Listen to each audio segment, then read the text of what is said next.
अस्सलाम वालेकुम। Welcome to my channel math physics intersection. I hope आप सब खैरियत से होंगे। आज की इस नई वीडियो में हम क्लास 7 की एक्सरसाइज 9B को ही कंटिन्यू करेंगे। एक्सरसाइज 9B बेस करती है क्वाड्रिलेटरल के कॉन्सेप्ट के ऊपर। क्वाड्रिलेटरल एक ऐसी क्लोज फिगर को कहते हैं जिसमें 4 साइड्स होती हैं, यानी 4 वर्टिसेस, और फिर उसके इंटीरियर एंगल्स जो होते हैं उनका सम होता है 360 degree. Different types of quadrilaterals हमने कॉन्सेप्ट के अंदर देखी कि जिसमें rectangle, square, trapezium, kite, rhombus, parallelogram, इन सब की प्रॉपर्टीज़ हैं। डायगोनल किसे कहते हैं, ये सब जितनी भी कॉन्सेप्ट की बातें हैं ये हमने पार्ट 1 की वीडियो में कर ली और क्वेश्चन नंबर 3 तक हमने सॉल्व भी कर लिया। और हमने बार बार ये बात की कि अगर आपको कॉन्सेप्ट क्लियर हो, अगर आपको प्रॉपर्टीज़ पता हो डिफरेंट टाइप्स के, तो क्वेश्चन सॉल्व करना डिफिकल्ट नहीं है। अगर तो वीडियो आप देखते आ रहे हैं, आपको प्रॉपर्टीज़ क्लियर हैं, फिर तो आगे कंटिन्यू करें। अगर नहीं तो आई विल सजेस्ट कि पहले आप वीडियो देख लें, फिर आगे क्वेश्चन नंबर 4 की तरफ आए ताकि आपको क्वेश्चन सॉल्व करने में किसी किस्म की कोई डिफिकल्टी ना आए। Question number 4, find the values of the unknowns in each of the following squares. Question number 4 में आपके पास स्क्वेयर्स हैं, 2 पार्ट्स हैं, और आपने क्या करना है, इसमें अननाउन की वैल्यू फाइंड करनी है। सोल्यूशन में आ जाएं। जो ए पार्ट का सोल्यूशन है, फर्स्ट ऑफ ऑल तो आपको वो जो थोड़ा कॉन्सेप्ट रिवाइज हो जाए कि ए बी सी जी एक स्क्वायर है। इसमें जो क्रॉस में नजर आ रही हैं आपको लाइंस की, इनको डायगोनल्स बोलते थे अगर ऑपोजिट साइड्स को मिलाती हूँ। तो ए से लेके ये एक पॉइंट है, दूसरा इसको ऑपोजिट पॉइंट है सी, तो ए से लेके सी जो पॉइंट मिल रहा है ये तो बेसिकली एक डायगोनल है। यहाँ जो स्टूडेंट कंफ्यूज होते हैं इसलिए मैं शुरू में क्लियर कर रहा हूँ, क्या डी से लेके एफ तक जो मिलने वाला है इसको हम डायगोनल बोल सकते हैं? बिल्कुल नहीं, बिकॉज कॉन्सेप्ट ये था, मैं यहाँ ड्रॉ करके दिखाता हूँ कि डी से लेके अगर कोई एक ऐसी लाइन होती जो आके बी को मिलती अपने ऑपोजिट पॉइंट को, तो ये डायगोनल होता। अगर देखा हो आपने, बड़ा फोकस करें तो ये 82 डिग्री एंगल बन रहा है। अगर हमने पढ़ा ये था प्रॉपर्टी के अंदर कि अगर आपके दो डायगोनल स्क्वायर के अंदर हों, अगर जिस पॉइंट पे जाके वो मिलते हैं उस पॉइंट पे कितना एंगल होगा, 90 डिग्री। तो अगर ये डायगोनल कंप्लीट सही बनाया जाता, ये लाइन बीच में ना होती, एफ पॉइंट ना होता और यहाँ पे एक करता, तो ये एंगल कितना होता, 90 डिग्री। तो ये बड़ा इंपॉर्टेंट पॉइंट है ए पार्ट के अंदर कि आपका ये जो डायगोनल है ये बेसिकली, ये मैं यहाँ से रेज करता हूँ, ये डी से लेके एफ तक ये डायगोनल नहीं है, ये एक सिंपल लाइन है जो यहाँ ड्रॉ की गई। और ये एंगल भी आप देख रहे होंगे कि ये एक ऐसा एंगल है जो मतलब पॉइंट पे बी पे नहीं बन रहा, बल्कि उसके अंदर स्क्वायर के अंदर एक एंगल बन रहा है। तो बहुत ज़्यादा इंपॉर्टेंट है, पहले ये पॉइंट क्लियर करना। ओके, मूव करते हैं। हमारे पास अननाउंस कौन है, ए और बी, दो वेरिएबल हैं जो हमें फाइंड करने हैं। अब जैसे ए जो आपका पॉइंट है ये यहाँ पे लाई करता है, और आपने डायगोनल के बारे में ये पढ़ा था कि डायगोनल जो है आपका जो एंगल होता है उसको 45 डिग्री अंदर के अंदर कट कर देता है अगर वो डायगोनल कंप्लीट हो। तो दैट मीन ये ए से लेके जो सी तक जो डायगोनल है ये इस 90 डिग्री एंगल को 2 इक्वल पार्ट्स में कट कर रहा है, यानी ये एंगल आपके पास 45 डिग्री है। तो ए आपको फाइंड करने के लिए 45 पता है। अगर आपको ये वाला एंगल किसी तरीके से मिल जाए तो फिर आप एंगल सॉल्व, मतलब ये ए जो पार्ट है इसको सॉल्व करना बहुत आसान है। अब अगर एक और बात आप फोकस करें तो ये आपके पास एक स्ट्रेट लाइन बनती है, ये ए से लेके सी तक, और स्ट्रेट लाइन पे एंगल जो होते हैं उन्हें हम क्या कहते हैं, एडजेसेंट एंगल, और उनका सम क्या होता है, 180 डिग्री। तो हम लिखेंगे फर्स्ट जो हमारा ए पार्ट बनेगा कि ये जो आपकी लाइन है ए से लेके सी तक, since A C is a straight line, so इस एंगल को एक्स का नाम देना है, दे लें, चाहे तो आप सिंपली लिख लें ए ई डी जो एंगल बनता है प्लस 82 डिग्री, इन दोनों का सम होगा 180 डिग्री, बिकॉज एक स्ट्रेट लाइन में जो एंगल बनता है वो कितना होता है, 180 डिग्री। इसका रीज़न क्या लिखते होते हैं हम, adjacent angles on a straight line. एक स्ट्रेट लाइन पे एडजेसेंट एंगल्स हैं इसलिए इनका सम 180 है। अब यहाँ से आप ए ई डी जो है वो फाइंड करेंगे तो 180 डिग्री माइनस 82 कितना हो जाएगा, 180 में से 80 ये तो 100, 2 चले गए तो पीछे रह गया 98। दैट मीन्स ये 98 डिग्री एंगल आ गया आपके पास। ए ई डी कहाँ बनता था, ए ई डी, इस एंगल की बात कर रहा हूँ। ये अब आपके पास क्वेश्चन मार्क नहीं रहा बल्कि 92 डिग्री इसकी वैल्यू आ चुकी है। ये 92 डिग्री, तो इसको 45 में कैसे कह सकता हूँ, रीज़न लिखनी पड़ेगी ना मुझे कि ये रीज़न कैसे है। तो आप लिखेंगे since A B C D is a square and A C is a diagonal,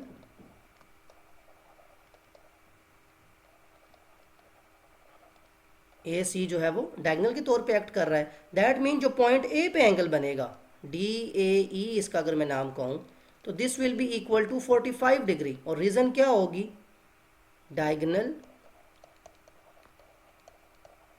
bisect interior angle, ये रीज़न लिखना ज़रूरी है। असल जो आपके मार्क्स हैं वो इस रीजनिंग के हैं कि क्या आपको कॉन्सेप्ट पता है, क्या आपको ये पता है कि डायगोनल क्यों नहीं बनता था, क्या आपको डायगोनल का जो जो उसको कट करता है, जो एडजेसेंट एंगल है, ये रीजनिंग लिखना, ये लाइंस लिखना, थ्योरी बहुत ज़्यादा ज़रूरी है।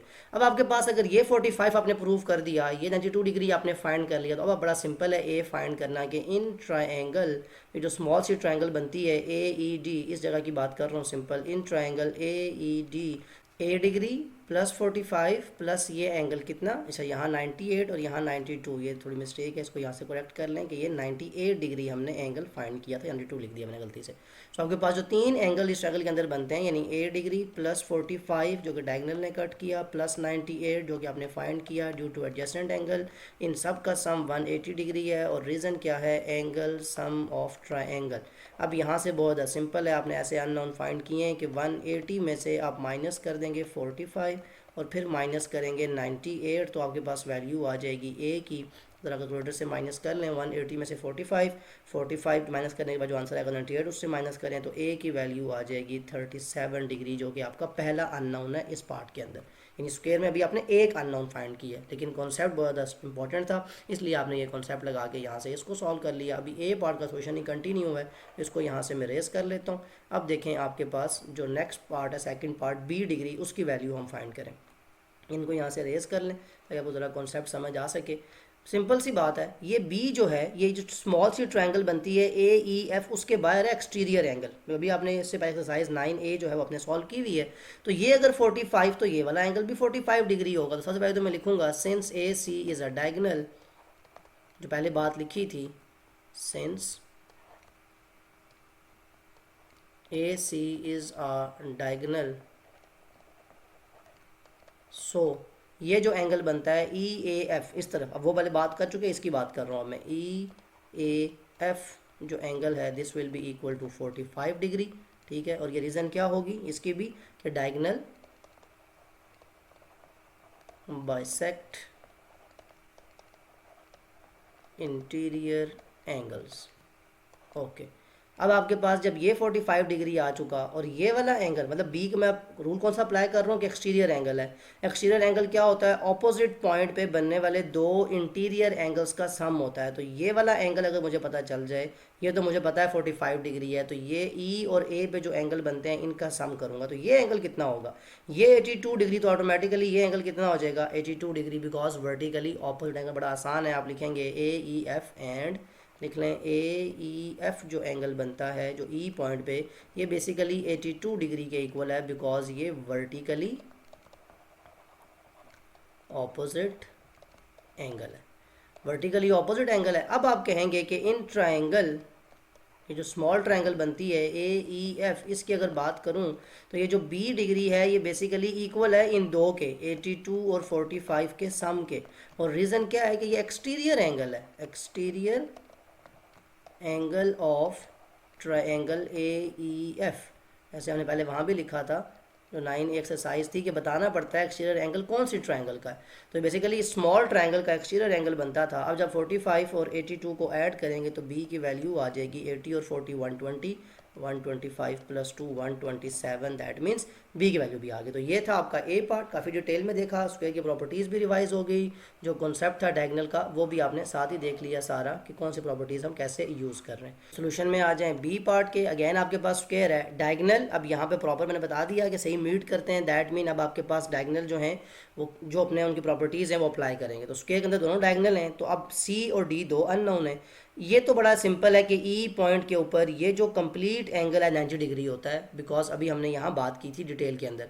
तो C plus D equal to 90, लेकिन ना तो हमें पता है सी की वैल्यू, ना पता है डी की वैल्यू, तो हम इसको फाइंड तो नहीं कर सकते। तो पहले हमें सी को फाइंड करना पड़ेगा। ये अगर स्मॉल ट्रायंगल की बात करें ई एफ सी, इसमें दो एंगल तो ये सी डिग्री हैं। यहाँ पे ये जो एंगल है ये कितना होगा, ये वाला, ये 45 डिग्री होगा। कैसे कि डायगोनल जो है वो हाफ कर देता है। तो आप लिखेंगे since A B C D is a square and AC is a diagonal। मैं बार बार कह रहा हूँ कि ये रीज़न, ये थ्योरी बहुत ज़्यादा इंपॉर्टेंट है, रीजनिंग के बगैर मार्क्स नहीं है। तो अब आप क्या कहेंगे, अगर ये डायगोनल है तो ये जो आपका एंगल बनता है E C F, this is equal to 45 degree. और reason again diagonal bisect interior angle. अब अगर ये 45 डिग्री है तो फिर आपके लिए काम आसान हो गया कि इन ट्रायंगल EFC जो स्मॉल सी ट्रायंगल बनती है, इस ट्रायंगल में जो आपके पास तीन एंगल्स हैं, 60 डिग्री प्लस जो सेकंड अननोन C है प्लस ये जो अभी हमने फाइंड किया ये वाला एंगल 45, इन तीनों का सम 180 डिग्री होगा। और ये क्यों होगा? एंगल सम ऑफ ट्रायंगल की वजह से। अब यहाँ से C प्लस C मतलब कोफिशिएंट ऐड करेंगे तो 2 प्लस 45 इज इक्वल टू 180। ये 45 वहाँ जाके माइनस कर दें तो 180 में से 45 जाए तो कितना आ जाएगा आपके पास? 135। ये 2 यहाँ पे हो रहा है मल्टीप्लाई, वहाँ जाके क्या हो जाएगा? डिवाइड। तो 135/2, कैलकुलेटर आपको अलाउड है, कैलकुलेटर पे आप सिंपल डिवीजन कर लें। That is 135 divided by 2 will be equal to 67.5। तो C की आपके पास वैल्यू आ गई 67.5 डिग्री। ये आपका पहला अननोन हो गया। और जब C की वैल्यू आ चुकी है तो D फाइंड करना बहुत ज़्यादा सिंपल है कि C और D दोनों आपके पास क्या थे? एक स्क्वायर के अंदर बनते हैं और उनका जो डायगोनल करता है मीट वो कितना होता है आपके पास? 90 डिग्री। सो ये जो C की वैल्यू आई 67.5, इसको अब अपने पास ही, और ये मैं स्क्वायर क्योंकि आपने फिर इस बात को यूज़ करना है कि ये स्क्वायर है तो इसको लिखा रहने दें। तो क्या होगा? सिंस ABCD मतलब जो आपने लिख चुके हैं वहाँ तक सोल्यूशन कंप्लीट कर लिया। C के बाद अगेन आपने लिखना है since ABCD is a square and CED is equal to 90 degree. ये जो एंगल आपका यहाँ बनता है कंप्लीट, ये कितना है? 90 डिग्री। इसका रीज़न क्या है आपके पास? कि diagonal bisect each other at 90 degree. के डायगोनल जिस पॉइंट पे कट करते हैं वहाँ एंगल कितना होता है? 60 डिग्री, 90 डिग्री सॉरी। तो आपके पास दो जो एंगल बनते हैं वो हैं C प्लस D, तो इन दोनों का सम कितना होगा? 90 डिग्री। C की वैल्यू अभी आपने फाइंड की थी 67.5 प्लस D आपका अननोन है is equal to 90 degree. D की वैल्यू आपको फाइंड करनी है तो 90 में से ये जो 67.5 यहाँ हो रहा था ऐड, वहाँ जाके क्या हो जाएगा? सब्ट्रैक्ट। अगेन कैलकुलेटर आपको अलाउड है। 90 में से 67.5 कर ले माइनस, तो आपके पास जो D की वैल्यू आ जाएगी वो आ जाएगी 22.5 डिग्री। और ये आपका सेकंड अननोन था। क्वेश्चन नंबर 4, दो स्क्वायर्स थे हमारे पास, बहुत डिटेल में देखे बिकॉज आपको कुछ प्रॉपर्टीज़ को रिवाइज करना था, कुछ चीज़ों को आपको जो प्रीवियस वीडियो थी उसके साथ चलना था, डायगोनल्स का कॉन्सेप्ट लेके उन सारी बातों को मूव करते हैं क्वेश्चन नंबर 5 की तरफ। Question number 5, find the values of the unknowns in each of the following rhombuses. अब आपके पास तीन पार्ट्स हैं यहाँ पे और तीनों आपके पास क्या है? रोम्बस। आपको अननाउन की वैल्यू फाइंड करनी है और रोम्बस की प्रॉपर्टीज़ आपको माइंड में रिकॉल करनी है। फर्स्ट ऑफ ऑल सोल्यूशन के अंदर आते हैं। सोल्यूशन ऑफ ए पार्ट, जो ए जो फिगर है उसके अंदर रोम्बस को देखें तो यहाँ पे रोम्बस की प्रॉपर्टी क्या थी कि ऑपोजिट एंगल्स आर इक्वल। तो बड़ा सिंपल है, जो पहला आपका ए जो अननाउन है वो तो सीधा सीधा आप लिख लेंगे 114 डिग्री और साथ में लिखेंगे रीज़न। क्या रीज़न होगी? Opposite angles are equal. कि रोम्बस के अंदर ऑपोजिट एंगल्स जो होते हैं ये इक्वल होते हैं। तो पहला अननोन तो आपको फाइंड हो गया। सेकंड अननोन कैसे आएगा? ये अगर आपका B डिग्री है एंगल तो इसका मतलब क्या हुआ कि आपका ये जो एंगल है ये भी B डिग्री है। और ये मैं बात क्यों कह रहा हूँ? बिकॉज आपने ये बात पढ़ी थी कि ऑपोजिट जो जितनी भी रोम्बस के अंदर जो चारों साइड्स होती हैं वो क्या होती हैं? इक्वल होती हैं ना। तो A से लेके B तक जो साइड है ये इक्वल है B से लेके C तक की साइड के। तो अब इसका मतलब ये हुआ कि जो ट्राइंगल ABC बनती है ये आइसोसेलेस ट्राइंगल बन गई, यानी आपके पास जो टू साइड्स हैं तो इनके बेस एंगल्स क्या हो जाएंगे? इक्वल हो जाएंगे। तो हम लिखेंगे यहाँ पे रीजन क्या लिखेंगे? Since ABCD is a rhombus, so AB is equal to BC। तो फिर हमारे पास जो एंगल्स बन जाएंगे मतलब हम लिख सकते हैं in triangle ABC B degree plus B plus 114 is equal to 180।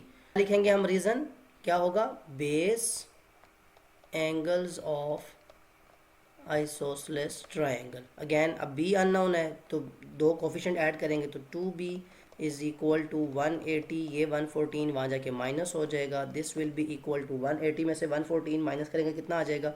66 degree. ये 2 यहाँ पे हो रहा है मल्टीप्लाई, वहाँ जाके क्या हो जाएगा? डिवाइड। कटिंग हो सकती है 2 1 ज़ार 2 3 ज़ार 6, दैट मीन्स जो बी आपका अननोन है इसकी वैल्यू कितनी आ जाएगी 33 degree.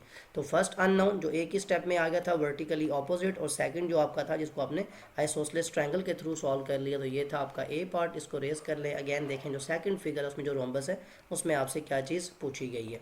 Second figure A B C D. अब यहाँ पे देखें एक तो ये वाला एंगल 38 डिग्री तो उसने एरो बना दिया, और ये सी आपसे पूछा गया है। सिमिलरली ये डी और आपका जो अननोन है, यानी यहाँ पे आपको पता चल जाए ये भी डी एंगल होगा अगर आप ऑपोजिट एंगल का कॉन्सेप्ट यूज़ करें।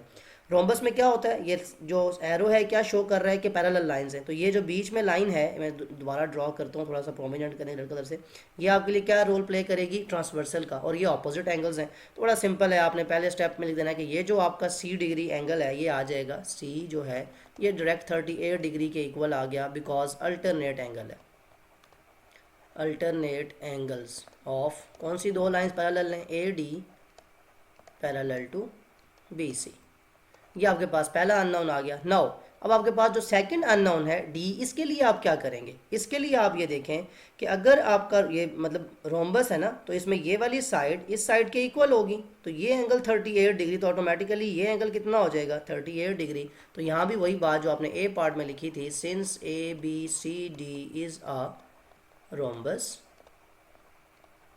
एंड ये जो साइड है ए से लेके डी तक ये इक्वल है ए से लेके बी तक, तो फिर आप लिख सकते हैं कि 38 डिग्री प्लस ये जो अननोन है आपका डी प्लस ये 38 डिग्री जो यहाँ बन रहा है, इन सब का सम कितना हो जाएगा 180 degree, because base angles of isosceles triangle, किस ट्रायंगल की बात कर रहा हूँ, ए डी बी, नाम भी लिख देता कि आपको क्लियर रहे कि किस ट्रायंगल को मैंने आइसोसेलेस ट्रायंगल कहा। और क्यों कहा, रोम्बस है तो साइड्स इक्वल हैं, जब साइड्स इक्वल तो ट्रायंगल वो बन जाती है आइसोसेलेस। तो यहाँ पे आपका डी जो है ये अननोन कैसे आएगा कि 180 में से ये जो दो 38 डिग्री के एंगल्स हैं इनको माइनस कर लें, तो 180 में से 38 वन टाइम माइनस करें, फिर अगेन करेंगे तो आपके पास एंगल आ जाएगा 104 डिग्री। ये आपका सेकंड अननोन था डी। तो दोनों अननोन आपने फाइंड कर लिए, बहुत ज़्यादा सिंपल था। अगेन जो मैं बार बार एक बात करता रहता हूँ, अगर आपको प्रॉपर्टीज़ याद हैं, अगर आपको कॉन्सेप्ट क्लियर है, आपने 9 अच्छे से सॉल्व की है, तो फिर आपके लिए क्वेश्चन सॉल्व करना कुछ भी डिफिकल्ट नहीं है। सी पार्ट अगेन रोम्बस है।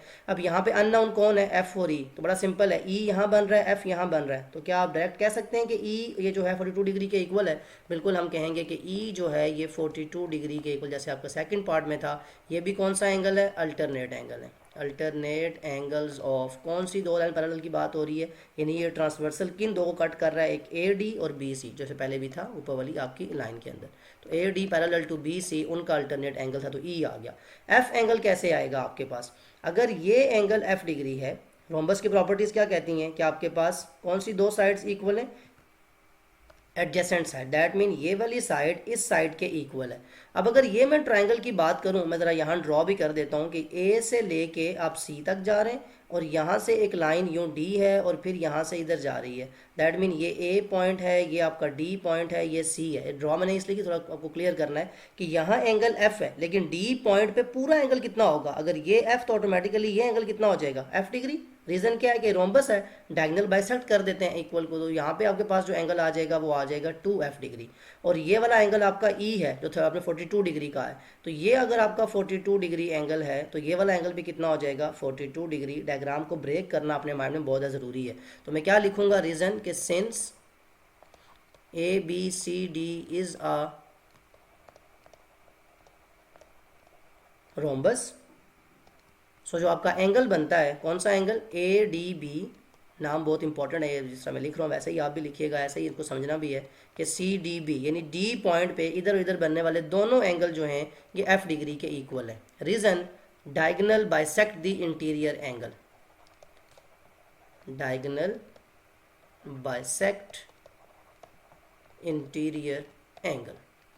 अब आपने जब ये बात कह दी कि डायगोनल बाइसेक्ट करता है इंटीरियर एंगल को, तो अब आपने इन दोनों एंगल को एफ डिग्री कह दिया था। नेक्स्ट स्टेप क्या होगा, इन ट्रायंगल मतलब ये जो आपकी दो साइड्स है ना, ये भी तो मतलब ऑल्सो ये जो साइड है ए से लेके डी तक ये इक्वल है सी से लेके, A D is equal to D C, ठीक है। हेंस अगर ये दो साइड्स इक्वल है तो ये दो एंगल जो बन रहे हैं ए पे सी ए डी और दूसरा जो सी पे जिसको हम लिख सकते हैं ए सी डी, ये दोनों इक्वल टू 42 डिग्री होंगे। रीज़न बेस एंगल्स बन जाते हैं ये। Base angles of isosceles triangle.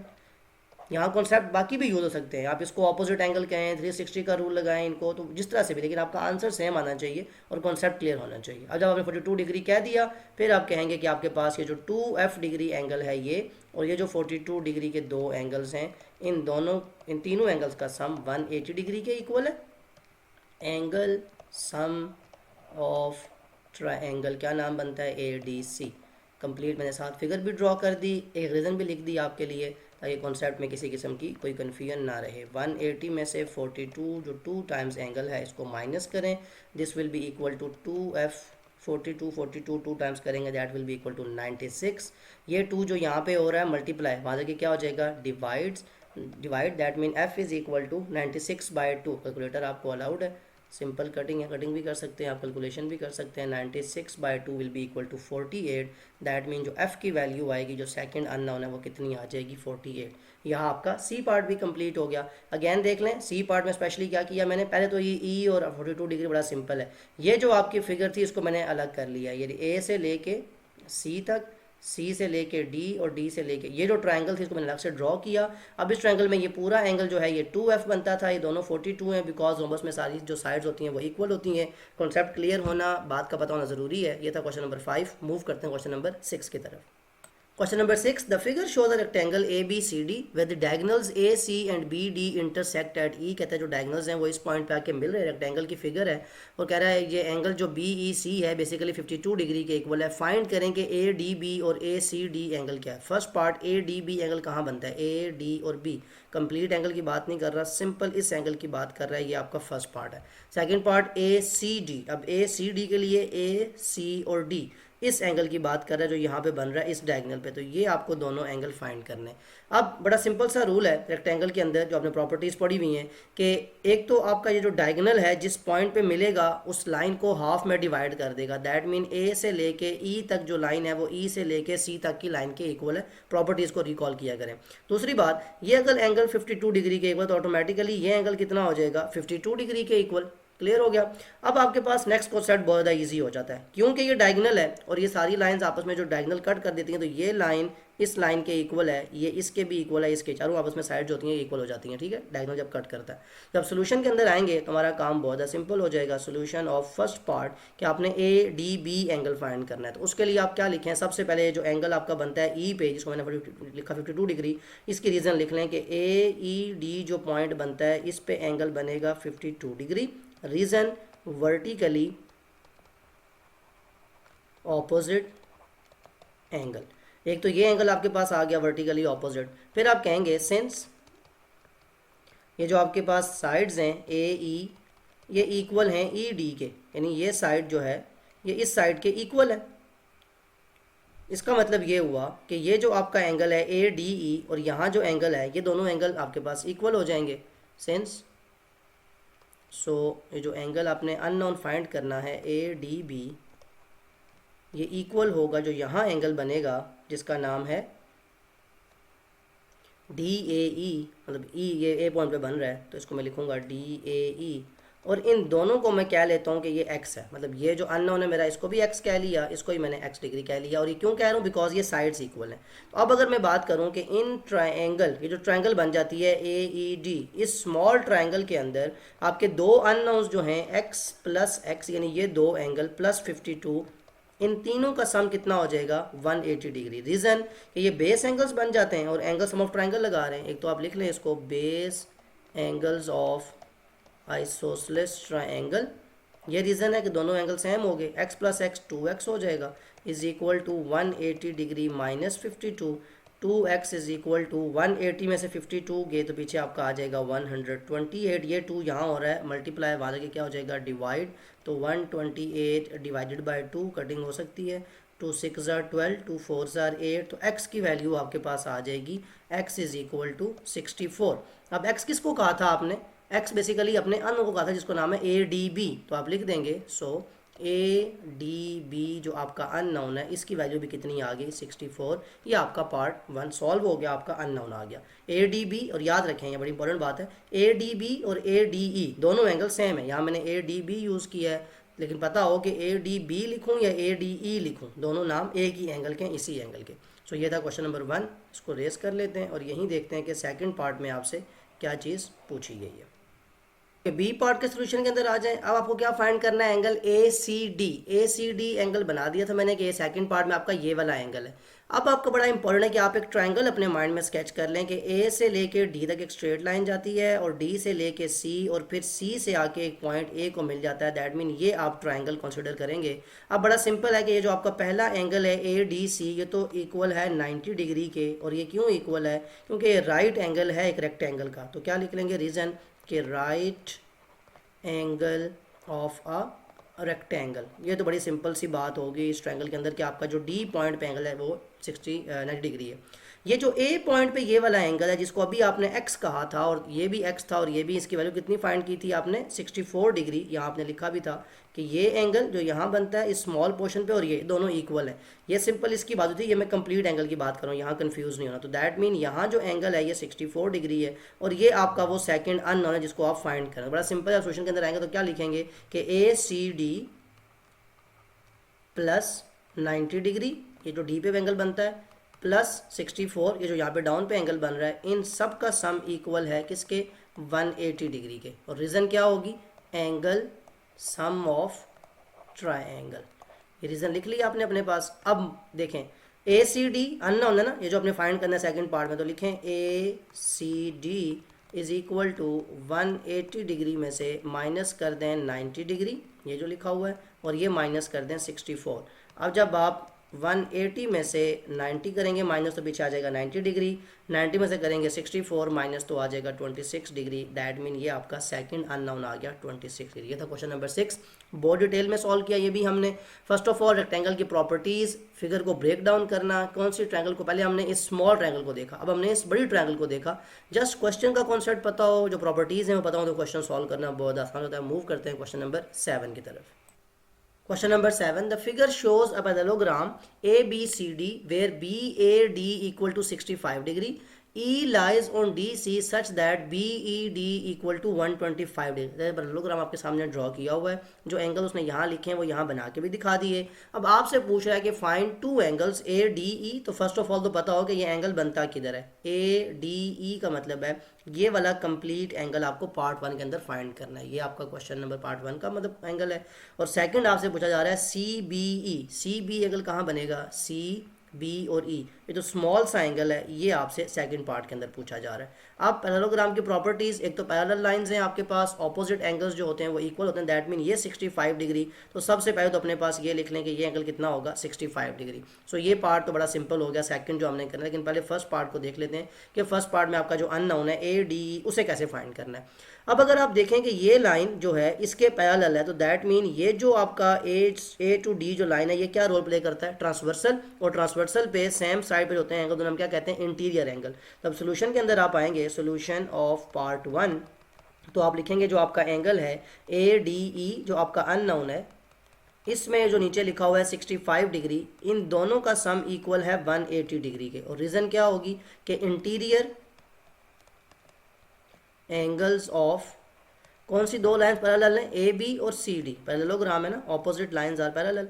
तो यहाँ पे आपने ये पहला रूल अप्लाई कर दिया। यहाँ से आपके पास ये फर्स्ट अननोन ए डी ई बड़ा सिंपली आ जाएगा कि 180 डिग्री में से 65 डिग्री को माइनस करें। So A D E will be equal to 180 minus 65, 115 degree. So ये आपका फर्स्ट अननोन है। सेकंड अननोन के लिए क्या करना पड़ेगा आपको, ये आपका फर्स्ट अननोन का आंसर आ गया। सेकंड अननोन, ये अगर एंगल आपका 125 डिग्री है, इसको 65 में ऑलरेडी कह चुका, तो अगर आपको ये वाला एंगल किसी तरीके से मिल जाए तो फिर आपके लिए काम बहुत ज़्यादा आसान है कि फिर आप इसको सॉल्व करते हुए सिंपली कह देंगे कि आपके ये ट्रायंगल है, ट्रायंगल में आपको दो एंगल्स पता है और इसको सॉल्व कर लेंगे। तो फर्स्ट ऑफ ऑल जो आपका सोल्यूशन है पार्ट 1 का, उसको यहाँ से रेज कर लेते हैं और देखते हैं कि सेकंड पार्ट के सोल्यूशन में, यानी आपका ये वाला कॉन्सेप्ट जो है ये आपने यूज़ कर लिया। सेकंड पार्ट का सोल्यूशन देखें। ओके, फर्स्ट ऑफ ऑल किसको मैंने कहा 65 डिग्री, इस एंगल को, इसका नाम क्या बनता है, B C D will be equal to 65 degree. Reason, opposite angles of parallelogram, इसलिए ये 65 है। लिख तो मैंने दिया लेकिन उसकी रीज़न मैंने शुरू में बताया था कि रीजनिंग के असल मार्क्स हैं वो बताना ज़रूरी है। सो अब आपके लिए ये जो 125 डिग्री एंगल है, मतलब एक तो रूल ये था ना कि आपको ये एंगल ये फाइंड करना है, तो 2 से 3 मेथड यहाँ अप्लाई हो सकते हैं, हर क्वेश्चन में यही है।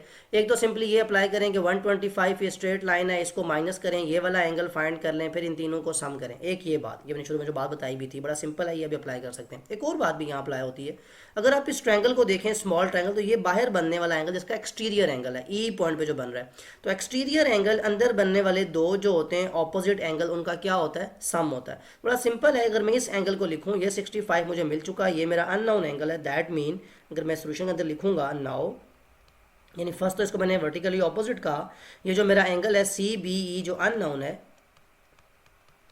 इसमें अगर ये 65 डिग्री प्लस करूं तो ये दोनों एंगल ऐड होके किसके इक्वल हैं, 125 डिग्री के, जो कि एक्सटीरियर एंगल है। अगेन बता रहा हूँ, जो मैंने पहले शुरू में बात की ट्रायंगल वाली, वो वाली बात भी अप्लाई कर सकते हैं। डिफरेंट आपके पास यहाँ पे ऑप्शंस हैं, सिर्फ आपको ये क्लियर हो। और किसका exterior angle, exterior angle of triangle जो स्मॉल ट्रायंगल बनती है C B E. Different methods बताने के, डिफरेंट जो आपको ऑप्शन है देने के, वो ये कि जो आपको क्वेश्चन जब पेपर आपके सामने आए एग्जाम में, जो आपके माइंड में है वो अप्लाई आप कर सकें। तो सी बी ई जो आपका अननोन होगा, ये इक्वल होगा 125 डिग्री में से 65 डिग्री को माइनस करेंगे, तो आपके पास आ जाएगा सी बी ई जो सेकंड अननोन है, 125 minus 65 will gives you 60 degree. So ये आपका सेकंड अननोन आ गया। ये था क्वेश्चन नंबर 7। यहाँ पे क्या था आपके सामने, पैरेललोग्राम, इसकी प्रॉपर्टीज़ को यूज़ करते हुए आपने ट्रायंगल के एक्सटीरियर एंगल की प्रॉपर्टीज़ को, यानी जो चीज़ आप पढ़ते जा रहे, एक्सरसाइज 9A में जो आपने पढ़ी, जो पैरेलल लाइंस का कॉन्सेप्ट था, जो प्रॉपर्टीज़ थी, वो सारी अप्लाई हो रही हैं और हम क्वेश्चन को सॉल्व कर रहे हैं। अगैन वही बात कि अगर प्रॉपर्टीज़ याद हों, कॉन्सेप्ट क्लियर हो, तो क्वेश्चन डिफिकल्ट नहीं है, उनको सॉल्व करना बहुत आसान है। मैं यहाँ वीडियो को स्टॉप कर रहा हूँ जस्ट टू मेरे आपको वीडियो की लेंथ ज़्यादा ना लगे और आप क्वेश्चन समझ सकें। तो कोई भी ऐसा क्वेश्चन जो समझ ना आया हो, कोई ऐसा कॉन्सेप्ट जो आपने पूछना हो, कमेंट में ज़रूर मेंशन कर सकते हैं। Other than that, take care of yourself. अल्लाह हाफिज़।